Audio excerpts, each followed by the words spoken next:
साथियों, आज हम पढ़ेंगे पार्ट नंबर 11th क्लास का सेकंड पार्ट पढ़ेंगे जो है आंकड़ों का संग्रह। और देखते हैं उसके एमसीक्यू और साथ में ही उसके हम अनुवाद या एक अनुवाद या एक शब्द करेंगे।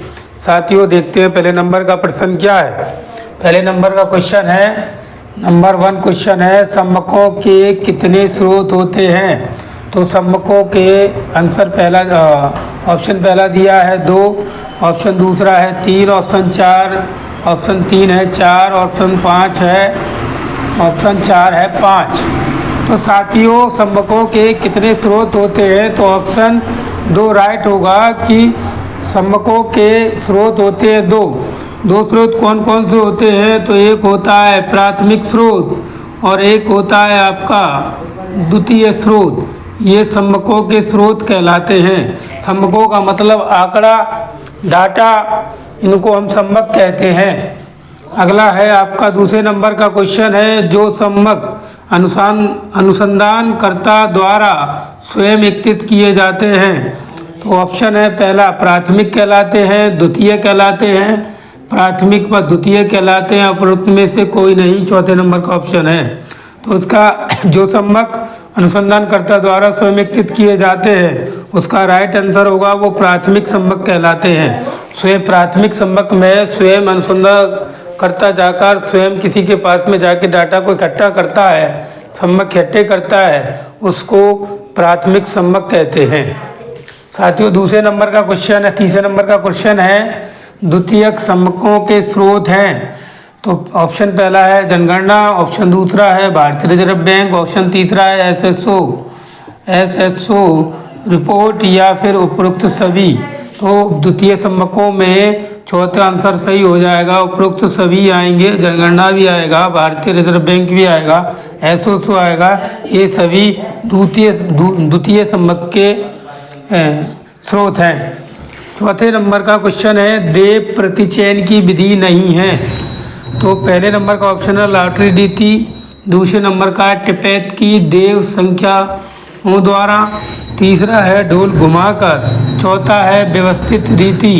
तो देव प्रतिचयन की जो विधि नहीं है वो आपकी व्यवस्थित रीति देव प्रतिचयन की रीति नहीं है, बाकी ये सब देव प्रतिचयन की रीति है। पाँचवें नंबर का क्वेश्चन है, समग्र की प्रत्येक इकाई का अध्ययन करने वाली रीति है। समग्र के प्रत्येक एक इकाई की अध्ययन करने वाली रीति कौन सी है। तो आंसर है पहला कि ऑप्शन है संगणना, ऑप्शन 2 है प्रतिचयन, ऑप्शन 3 है न्यायाधीश या ऑप्शन 4 इनमें से कोई नहीं। तो समग्र की प्रत्येक इकाई का अध्ययन करने वाली रीति ऑप्शन 1 सही होगा, संगणना है। आंसर क्या है तो संगणना है। छठे नंबर का क्वेश्चन है, जब आप एक नई पोशाक खरीदते हैं तो इनमें से किसे सबसे महत्वपूर्ण मानते हैं। ऑप्शन 1 है कीमत को महत्वपूर्ण मानते हैं, ऑप्शन 2 गुणवत्ता को, ऑप्शन 3 ब्रांड को, ऑप्शन 4 फैशन को। तो हम जब नई पोशाक या कपड़े खरीदते हैं तो हम उनमें गुणवत्ता देखते हैं। तो ऑप्शन सेकंड जो है वो राइट आंसर होगा। ऑप्शन 7वां है, प्रश्न नंबर 7वां है, आप कंप्यूटर का इस्तेमाल कितनी बार करते हैं।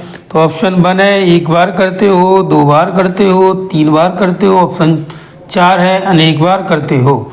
तो इसमें आप कंप्यूटर का इस्तेमाल कई बार कर सकते हो, तो ऑप्शन चौथे नंबर का राइट होगा अनेक बार।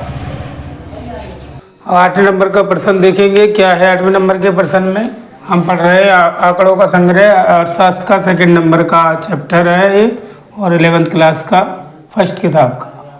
आप किस समाचार पत्र को नियमित रूप से पढ़ते हैं। क्वेश्चन क्या है, आप किस समाचार पत्र को नियमित रूप से पढ़ते हैं। तो ऑप्शन है पहला पत्रिका, ऑप्शन 2 है श्री राम एक्सप्रेस, ऑप्शन 3 है दैनिक भास्कर, ऑप्शन 4 है नई दुनिया। तो आंसर होगा 1 पत्रिका, राइट आंसर होगा पत्रिका। 9वें नंबर का क्वेश्चन है, क्या पेट्रोल की कीमत में वृद्धि न्यायोचित है। तो ऑप्शन आ है हाँ, ऑप्शन सेकंड है नहीं, ऑप्शन थर्ड है हाँ या नहीं दोनों, ऑप्शन फोर्थ है उपरोक्त में से कोई नहीं।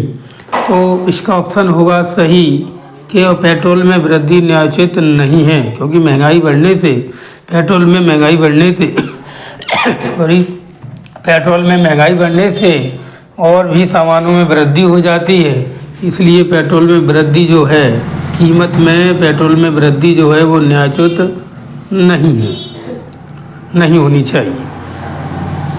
10वें नंबर का क्वेश्चन है आपके परिवार की मासिक आमदनी कितनी है? तो पहले नंबर का ऑप्शन है 10,000, दूसरे नंबर का ऑप्शन है 15,000, तीसरे नंबर का ऑप्शन है 20,000, चौथे नंबर का ऑप्शन है 25,000। तो आपके परिवार की अगर गरीब परिवार या वैसे एवरेज परिवार की देखें तो ऑप्शन नंबर 1 राइट होगा, 10,000 आमदनी होनी चाहिए। तो साथियों ये थे आपके MCQ। अब हम पढ़ेंगे एक वाक्य। साथियों अब हम पढ़ेंगे एक शब्द, देखते हैं एक शब्द में क्या है। क्वेश्चन नंबर पहला है सम्मकों के संकलन की एक विधि कौन सी है?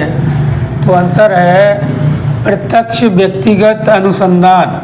सम्मकों के संकलन की एक विधि कौन सी है? तो प्रत्यक्ष व्यक्तिगत अनुसंधान जो है वो सम्मकों की एक विधि है। दूसरी एक प्रत्यक्ष है और दूसरी आपकी द्वितीय आंकड़े जो होते हैं, हम किसी पत्रिका या पत्र में छपे हुए आंकड़ों को लेते हैं तो वो द्वितीय विधि कहलाती है। तो सम्मकों को इकट्ठा करने की वैसे दो विधि है, एक प्रत्यक्ष व्यक्तिगत और एक इनडायरेक्ट अप्रत्यक्ष व्यक्तिगत तरीके से इकट्ठी की जाती है। दूसरा है क्वेश्चन दूसरा है सम्मक कितने प्रकार के होते हैं? तो सम्मक 2 प्रकार के होते हैं, एक प्राथमिक सम्मक होता है, प्राथमिक आंकड़े होते हैं, दूसरा आपके द्वितीय सम्मक होते हैं या द्वितीय आंकड़े होते हैं। ये प्रत्यक्ष विधि है और ये आपकी द्वितीय विधि है। द्वितीय विधि में क्या किया जाता है? तो जो पत्रिका वगैरह में जो आंकड़े छपे होते हैं उनका उपयोग किया जाता है। प्राथमिक में आपको वो कैंडिडेट या जिसके पास आपको खुद जाकर इकट्ठे करने पड़ते हैं उसे प्राथमिक आंकड़े कहते हैं। साथियों तीसरे नंबर का क्वेश्चन है अनुसंधानकर्ता द्वारा संग्रह किए गए सम्मक किस प्रकार के होते हैं? अनुसंधान द्वारा संग्रह किए गए सम्मक किस प्रकार के होते हैं? तो आंसर है प्राथमिक सम्मक होते हैं, क्योंकि आप अनुसंधानकर्ता द्वारा स्वयं इकट्ठे किए जाते हैं या संग्रह किए जाते हैं, वो प्राथमिक आंकड़े कहलाते हैं। चौथे नंबर का क्वेश्चन है